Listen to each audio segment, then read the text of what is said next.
The most common mistake that most bros make on their bodybuilding journey is that they'll go on a forever bulk at the beginning of their journey.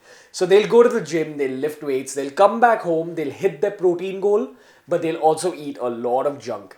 And in the process of eating all that junk, they'll get super buff and super strong, but they'll also get super fat. They won't have much definition to their muscles. So today's video is the free of cost BeerBiceps coaching plan in order to get cut, in order to get shredded, in order to go from being that fat bodybuilding beginner to being an intermediate and ripped gymmer.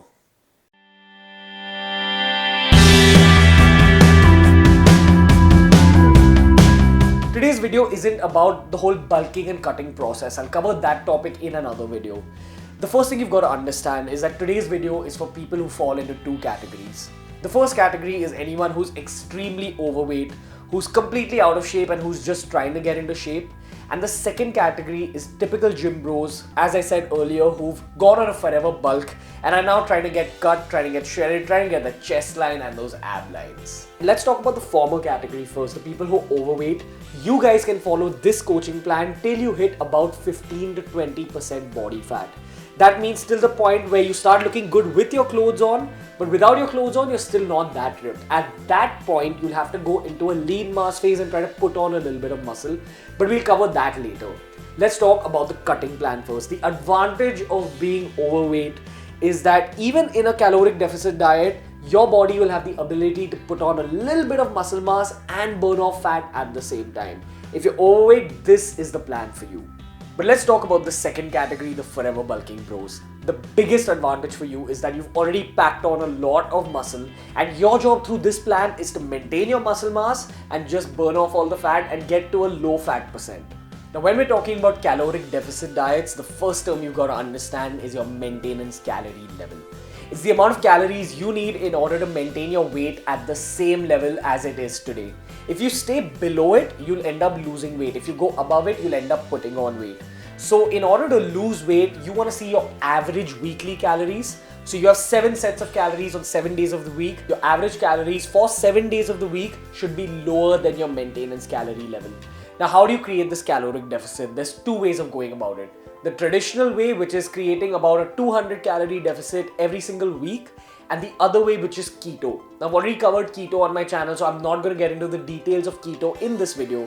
We're going to talk about the traditional, easier way of doing things. Okay, now it's one thing to talk about being in a caloric deficit diet, but there's a lot of crucial things you need to remember in order to execute this fat burning program well.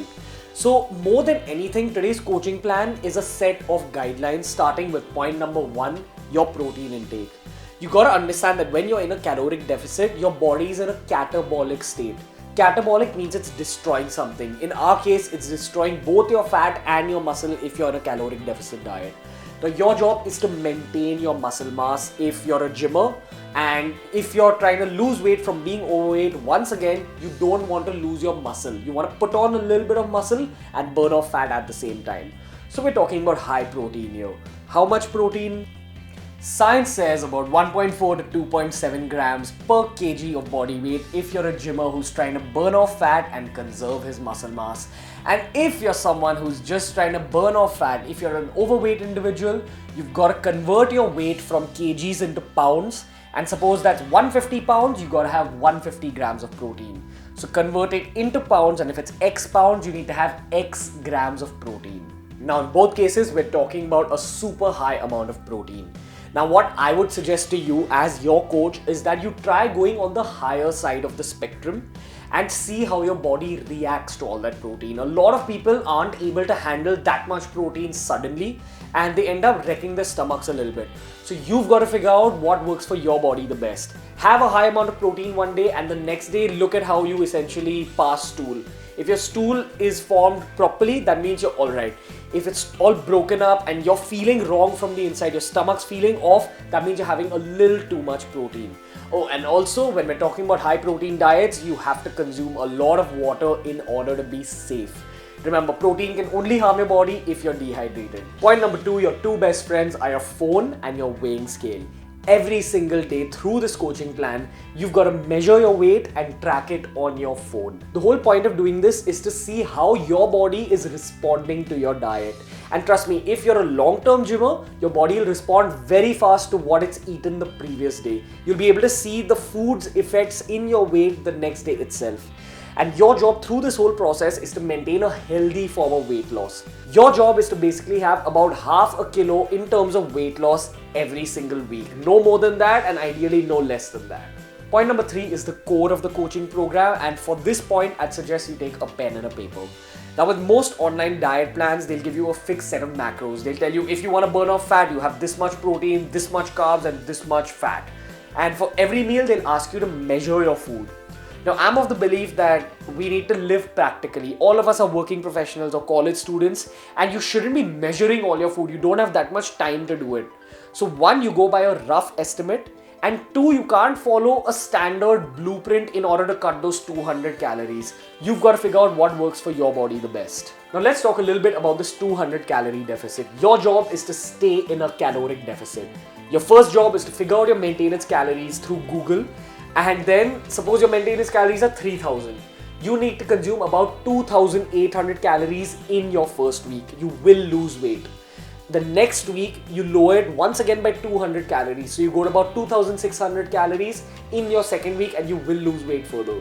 But once again, I'm not the kind of person who's comfortable with numbers, and I don't think it's a practical approach for the everyday person. So how do you create a rough 200 calorie deficit every single week? There's 3 ways of going about this. The first way is what I tend to do generally, where I cut out most of the fat from my diet, from my cooking. So in a standard lean bulking phase where I'm not worried about being in a deficit, I'll fry my chicken in a bit of ghee. But if I'm in a cutting phase, I'll tend to grill it in an oven. So you're saving up all those calories from all that fat you're cutting out, but you're not entirely cutting out the fat from your diet. Even from that chicken breast, you're getting a little bit of trace fat. From your eggs, you're getting a little bit of fat. But your job in the first scenario is to cut out as much fat as you can. So in this scenario, start off by reducing your fat. Don't cut off your fat entirely. You can cut off your fat intake entirely a little bit later into the plan, but ease your body into this process. If you're not the kind of person who's comfortable with cutting out fat entirely, you can create that 200 calorie deficit with the carbs in your diet. And there's 2 ways of going about this. Scenario 2 is where you cut your carb portions. So suppose you're having 4 carb portions in the entire day. Your job is to just kind of reduce the amount of carbohydrates you're having. That little bit of carbs that you're reducing through the day will add up and create that 200 calorie deficit. So your job over your cutting phase is to constantly reduce the amount of carbs you're having in each meal. If you're comfortable with this scenario, go for it. But if you're not comfortable in reducing your carbs in each meal, what I would suggest is you go for the third scenario. And that's where out of your 4 carb portions, you cut out a portion entirely and replace it by green leafy vegetables. Now there's 2 advantages of replacing carbs with green leafy vegetables. The first is that you're cutting on calories, and the second is that the vegetables are high on fiber and they make you feel full very easily. So in this case again, you're just cutting off calories, but you're doing it smartly. Remember, throughout these 3 scenarios, your job is to gradually let your body into that caloric deficit. You don't want to cut too many calories too fast. When you cut too many calories too fast, it's kind of a shock for your body, and your body ends up burning a lot of muscle along with the fat. That's all you got to remember. You want to figure out what to cut and how to manipulate your macros. You have to figure out what works for you the best. And I didn't say it in point number 3, but it goes without mentioning. Cut out sugar from your diet entirely if you're serious about burning fat. Fat deposition and sugar intake are best friends. Eliminate it completely. Point number 4 is the training aspect of the cut. This is very important for the forever bulking bros. Now, you need to remember that you've already put on muscle and a lot of strength through your forever bulk, and your job is to maintain most of that muscle and most of the strength. So what you need to remember is that you need to maintain your strength at about 75% of your maximum strength levels. So suppose your maximum squat is 100 kgs, you want to keep it at about 75 kgs for that 1 rep. Remember, your job is to just do your best in terms of maintaining your strength. You will lose strength in your cut. But what you need to remember is that after the cut, when you go back on a lean mass phase, when you're eating at maintenance, your strength is going to come back. So strength is one aspect of cutting training. The other aspect is rest. You need to remember that in a caloric deficit, your body is in a catabolic state. So your recovery is a little slow, and you need to make up for that slow recovery by giving your body that little bit of extra rest. So the best protocol when you're cutting is to follow a 2-day gymming, 1-day break protocol. So lift for 2 days and rest for the 3rd day. Point number 5 is cardio. It's not a crucial aspect of cutting. You can burn off fat without any cardio, but that's not how you should look at it. Now, weight training is amazing, but you need to remember that cardio trains your heart like nothing else. So from a health aspect, cardio should be a part of your regime, whether you're bulking or you're cutting. But the advantage of combining your cardio with your cutting phase is that it gives you a little bit more of your calorie output. So when you're spending more calories, you also have that bit of a room to kind of cheat with your diet and be a little bit relaxed with your diet. Now, what kind of cardio should you be doing? Once again, you've got to figure out what works for you the best. Now, if I was coaching someone through their cutting phase, the importance is supposed to be given to your weight training. Your cardio just supplements the whole process.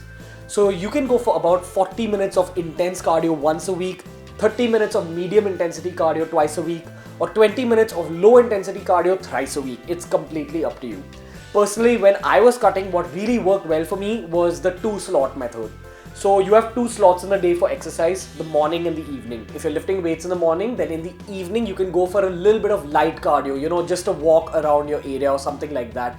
Your job is to basically just spike up your metabolism a little bit through your cardio every single day. But remember, the key when you're doing cardio on a cut is to not overdo it with your cardio. Too much cardio while you're in a catabolic state is gonna burn off muscle, and that's something we don't want. So just a little bit of cardio once in a while is good. You need to see how it's affecting your body in the long term. And finally, the mental aspect of the cut. Now, this is a big reason that a lot of forever bulking bros aren't ready to cut. What you need to understand is that in any cut, you are gonna lose a bit of muscle and you're gonna lose a lot of size if you're a forever bulking bro. This doesn't mean that you're losing all your gains. Remember, at the end of your cut, that isn't your end goal. Your end goal in terms of aesthetics, in terms of how you look, will come a month or 2 after your cut. Once you start eating at maintenance and you start refueling a little bit with carbs, you'll gain that little bit of size, but you'll also be ripped. The main point of a cut is to just burn off your fat, and you are going to lose a lot of size. People in your gym are going to tell you that, what? Have you lost all your gains? Are you bored of gymming? Your job is to not give up on the cut despite all this. Remember, you are lifting for yourself, you're not lifting for the external world. So even if you lose a lot of size, you need to understand that you're burning off a lot of fat, and all those gains are going to come back once you start refueling. That's what you need to remember about a cut. So that's all you need to know about a traditional caloric deficit diet. You follow these protocols and you stick to the diet and you will burn off fat. But if you want faster results and you're ready to do something that's psychologically a little more challenging, you can take up the ketogenic diet. Now on BeerBiceps, I've already covered the ketogenic diet in my keto diet playlist. So make sure you check that out if you want more information on keto. And if we're talking about caloric deficit diets and you want a written diet plan to help you cut, make sure you check out the BB Summer Diet Plan. Either way guys, if you liked today's video, make sure you give it a thumbs up and remember to subscribe to BeerBiceps. I will see you next time.